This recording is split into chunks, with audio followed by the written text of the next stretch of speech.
Anambra State Governor Soludo begins intervention on failed Nobi Mpo Federal Road. Birthday celebration, Bishop Ama visits Newi Correctional Center. Stakeholders ask for the government to prioritize education. U.S., Canada brace for Hurricane Lee. Before the news in detail, here is a special message. Governor Chukwuma Soludo has come for a total turnaround maintenance of the Anambra State economy and promotion of Koibo values. Let's give him maximum support for the task ahead. Details of the news. I am Priska Wangwo. In a move that shows a commitment to the well-being of the citizens, Governor of Anambra State, Professor Chukwuma Soludo, has taken a decisive action to address the gully erosion on Nobi axis of the Nobi-Mpo Federal Highway. Recall that on September 5, 2023, Governor Soludo paid an on-the-spot assessment visit to the portion where he immediately promised to mobilize and commence intervention on the federal road. The severed road is a major road which connects the entire Onitsha and Idemili to Nobi, Nokwa, Newi, Agwata, and most of Anambra South and the country at large. A team of experts from the State Ministry of Works, led by the Commissioner, Engineer Ifani Okoma, quickly mobilized to assess the road's deplorable condition and came up with a comprehensive remedial plan to address it. The remedial measures taken by Governor Soludo's administration in response to the failed road will significantly improve accessibility, safety, and the overall driving experience for the people. Without the governor's timely intervention, the road which had been cut off will have continued to be a source of frustration and safety concerns. As a result of his leadership, commuters and road users will breathe a sigh of relief as they will begin to travel with ease and confidence on the reconstructed road. Indeed, the governor has set a positive example of what responsible governance looks like and demonstrated how leaders can use their position to prioritize the needs of their people. Residents and traders at Ugwa-Bobosi, Idemili North Local Government Area are full of praises and gratitude to Anambra State Governor Soludo for the massive road work going on at various streets in the area.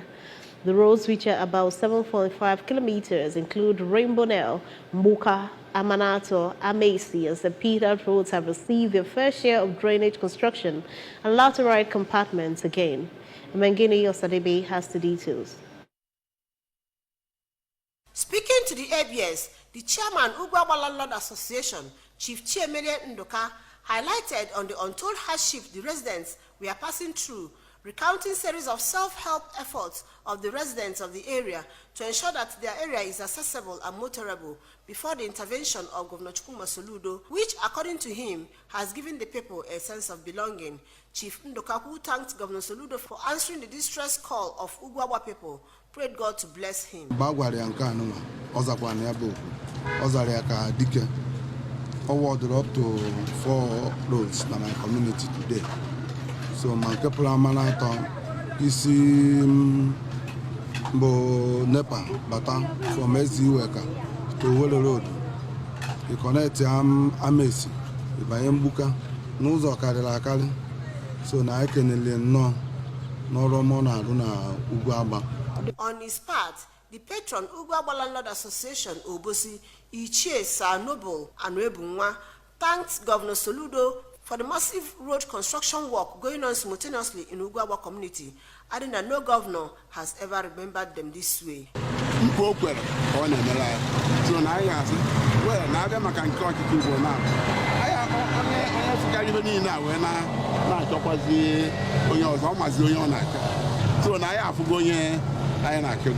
So na oge nyere aya wee nyere ụnụ aka ka ụnụ wee na-eme ka ọ mara na ife ọ na-eme na anyị mere appreciate. In their separate interviews, the Vice Chairman Ugwa Landlord Association, Chief Emmanuel Uzechi, the Works Chairman of the community, Honorable Amechi Ebunono, and the Financial Secretary of the Association, Dr. Lawrence Maachebe, regretted that Ugwa community has been a gazetted layout by the government for the past 32 years without good roads, as no governor has ever visited them except Governor Chukwuma Soludo, which according to them resulted in constructing the roads. They maintained that work is going on smoothly on all the awarded roads, while commending the contractor handling the project for working according to specification and on steady pace. If I know Chukwu going to Narusi Kabono, I make a John watch for the first on and with the kind of wisdom Chukwu Nyalia, or Chesianya, second turn, Chukwu Walaki Melon we have. Some of the market women at the area, which include Mrs. Chiwendo Egutuibo, Mrs. Catherine Nwigwe, and Mrs. Teresa Udalo, appreciated Governor Soludo for giving their roads facelift, while appreciating the chairman of the community, Chief Ndoka, who attracted government presence to their area and prayed God to bless him. The supervisor of the construction firm handling the project, Mr. Jimo Ibrahim, promised that if rain subsides, the work will be completed in the next 3 months, commending the cooperation and support of the residents of Ugwawa, Obosi, adding that the drainage channels of the roads are at 70% completion. From Ugwawa, Idemili North Local Government Area, Emengino Sadebe, ABS News. As part of activities marking the 50th birthday celebration of Obaru Diocese Bishop, Right Reverend Prosper Ama has visited the Nigerian Correctional Service Medium Security Custodian Center, NEWI, to interact with the inmates. Staff reporter Emengini Osadebe will cover the visit. Reports that the bishop was accompanied to the facility by some clergies and parishioners of Obaru Diocese. We have details of this report. The visit, which afforded the inmates the opportunity to express their joy and feelings through testimonies, featured praises, worship, and prayers. Earlier in his sermon, Right Reverend Ama assured them that their destiny will not go unaccomplished, advising them to have a change of life and attitude by embracing Christ and the Word of God. The bishop, who made reference to biblical Joseph and how he was delivered from the prison, assured them that it does not matter how long they have been in prison, only for them to focus their attention towards their destiny. God must surely intervene on their behalf by sending them help. Change your attitude. You see yourself, walk in the correct way. No way if you die in the correct way can your dream can lead them to. My name is Pusugi. Even you also name President. Follow your to wherever he will not try. I pray you will never be trapped again. Amen. On his part, the assistant comptroller of the facility, Barrister Raymond Okonkwo, who was represented by the superintendent of the correctional center, Superintendent John Onwebuna, expressed gratitude to God and the bishop for the visit, describing the facility as a reformation center, but regretted that there will be no reformation without proper education. The assistant comptroller, who disclosed that some of the inmates are not properly educated, pointed out that some of them took their first school leaving certificate examination and WAEC this year, saying that they lack finance to sponsor them, as about 60 of them are due for the upcoming GCE examination, seeking for bishop's assistance. Because now up on the now I may reformation. Proper education. Speaking on behalf of the inmates, one of their provosts commended the bishop and his entourage for the visit, enumerating most of their challenges to include lack of water, health facility, clothing, and writing materials for teaching and learning, asking for financial assistance for them to participate in the upcoming GCE examination this year. Speaking to the ABS in an interview, the vicar in charge of St. Luke's Anglican Church, Okpuku, Venerable Ken Paul Emuka, commended the bishop for his initiative, described it as part of evangelism, and advised the youth to desist from bad habits that could mar their future, saying that evil does not pay. The hymners here, they were so much happy. They were celebrating. Will experience a lot of joy in their midst. And I'm trusting God that what God has begun here, that God will accomplish it. So I am thanking my bishop in a special way. It's not easy because I know how much he spent here. The high point of the visit was danced by the musical dance troupe of the inmates with the bishop and some of the parishioners.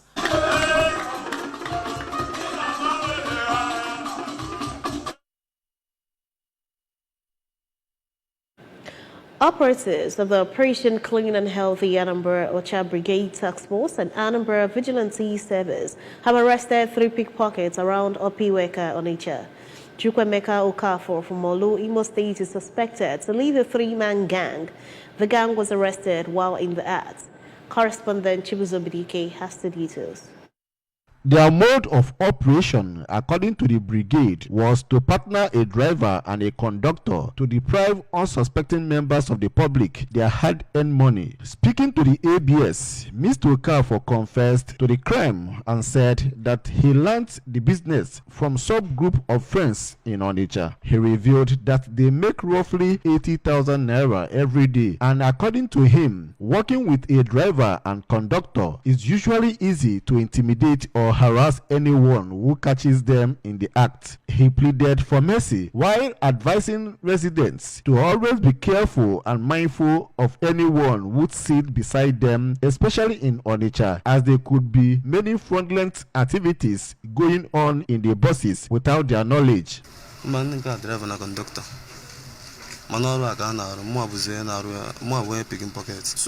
but they be a son, we are now as normal passenger. Eba mutiri abi na apiri to mani mama na eji na bapu. But my number can now. Amaka is grant a miss towards them. Addressing the press shortly after the parade of over 34 suspects charged with different crimes and criminality, the public relations officer of Ocha Brigade, Mr. Anthony Abwefune, said the agency will make the state uninhabitable for all criminal elements. He said the officers observed that the suspects who were roving the said area in commercial bus looked suspicious and that they looked uneasy after driving past the officers. He revealed that the officers kept track of the suspects for a few minutes before double-crossing their vehicle somewhere in the city. Mr. Abwefune urged Anambra to be vigilant and conscious of their environment at all times and ensure that suspicious movements are reported to the agency or to the nearest police station. The PRO promised that the suspects will be handed over to the police and charged to the courts for different count charges, including impersonation, touting, selling of hard drugs, defilement, illegal revenue collectors, among others. The second set, are the ones harassing commuters and also travelers, disposing them of their luggage. In one miniature type of a trick or the other, which they usually call one chance or the other, I don't know, they are no better thereof. So they were caught by the Special Design JTL, Joint Task Force. So orderliness is a responsibility to everybody. In Oka, Chibuzo Bidike, ABS News. The education sector in Nigeria got 1.79 trillion naira for the sector, representing about 8.8% of the total 20.5 trillion of the country's 2023 budget. This amount, however, is still less than half of the percentage recommended by the Global Education Agency, UNESCO, for expenditure on the sector. Princess Ekwi Ajide has the details. It is on this backdrop that the 2021-2022 Nigeria's Annual Education Conference, NAEC, at the end of its meeting in Abuja, called on the federal government to give education a priority in its yearly budgetary allocation. The conference, in its efforts to achieve the 2030 Sustainable Development Goals in education in Nigeria, issued 10 recommendations which, among other things, sought equal access to quality education, ending the dichotomy between federal and state-owned tertiary institutions as regards payment of school fees, free basic and secondary schools, review of the curriculum, digital literacy, among others. Addressing the conference, the Minister of State for Education, Dr. Yusuf Sununu, promised full implementation of the recommendations, noting that the conference would provide the template for the strategic roadmap that education will follow in the coming years. He hoped that all the discussions, observations, and recommendations of the conference will be effectively implemented and called for synergy among stakeholders to sustain the Nigerian education sector. I believe that the goal of this conference has been achieved. I assure you that the outcome of the deliberation shall be forwarded to the roadmap committee for consideration and inclusion into the Nigerian education sector strategic plan. I sincerely look forward to the implementation of the outcome of this conference, as well as plan to host the year 2023 Nigerian Annual Education Conference. The 10-paragraph communique read by the Deputy Director, Joint Consultative Committee on Education, Olayiwola Juwon, also touched other critical areas such as teacher education enhancement, availability of technical and strong institutional capacities, community engagement, and stakeholders' participation, among others. Improvement in the conditions of service of MATE teachers and instructors in particular, and teachers in general, provisions of infrastructure and facilities, favorable tax policies on importation of equipment, that's for TVET. Public-private partnership should be strengthened, provision and proper management of funds, training and retraining of personnel. The Director, Educational Planning, Research and Development, Adeleye Adoye, who stressed that the issue of free education has been in the front burner for ages, harped on the need to expand access to quality education. In Abuja, Princess Eukwi Ajude reporting. A massive hurricane churning in the Atlantic Ocean is set to impact the east coast of the U.S. and Canada this weekend, according to forecasters. Hurricane Lee turned north on Wednesday and is forecast to grow larger as it travels, becoming a huge hurricane of the New England shore by Friday night. Lee currently has sustained winds of 110 mph, according to the U.S. National Hurricane Center. Residents in coastal Canada have also been warned to brace for the storm. Forecasters said that due to Lee's large size, areas from the hurricane center could feel its effects. Hurricane and tropical storm watches have been issued for the entire coastlines of Rhode Island, Massachusetts, New Hampshire, and much of Maine. Experts also warn that a hurricane may also topple trees. Benue State Commissioner for Youth, Sports and Creativity, Mr. Takimbi Ikaye, has expressed shock at the dilapidation of sporting facilities at Apako Sports Complex, Makurdi. He made his feelings known after he recently inspected the sporting facilities at the stadium to ascertain the state of the facilities. The commissioner was dismayed that the swimming pool, volleyball, basketball and tennis courts, as well as hockey pitch and training facilities, boxing, traditional sports and weightlifting were all left to degenerate to the level that players and athletes would not be able to use any of them for training. At the main bowl, the commissioner was angry that the stadium was in a state where the state football club, Lobby Stars, would have no choice but to play their home matches outside the state in the forthcoming football season. He expressed concern that apart from the main pitch, the players' and referees' dressing rooms, the athletes' transit camp and the indoor sports hall were in disrepair. Ikanyage said with what he saw at the sports complex, the state will need huge sums of money to fix all the facilities. He expressed confidence that Governor Hyacinth Alia would ensure that the stadium was refurbished. Remember, you can follow news and programs on ABS in many parts of the world by liking our Facebook page. Follow at Anambra Broadcasting Service. Subscribe to our YouTube page at ABS Television or follow on Twitter at ABS Radio TV and on Instagram at ABS Radio TV. You can log on to our website at www.absradiotv.com.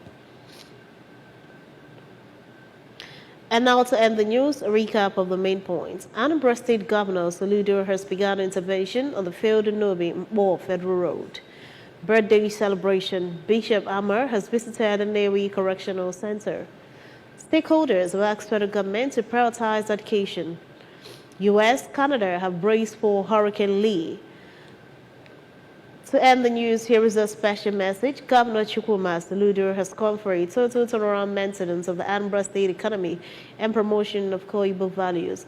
Let's give him maximum support for the task ahead. And that ends the breakfast news at this time on ABS Television. Thanks for watching. I am Priska Mwangwo. Good morning.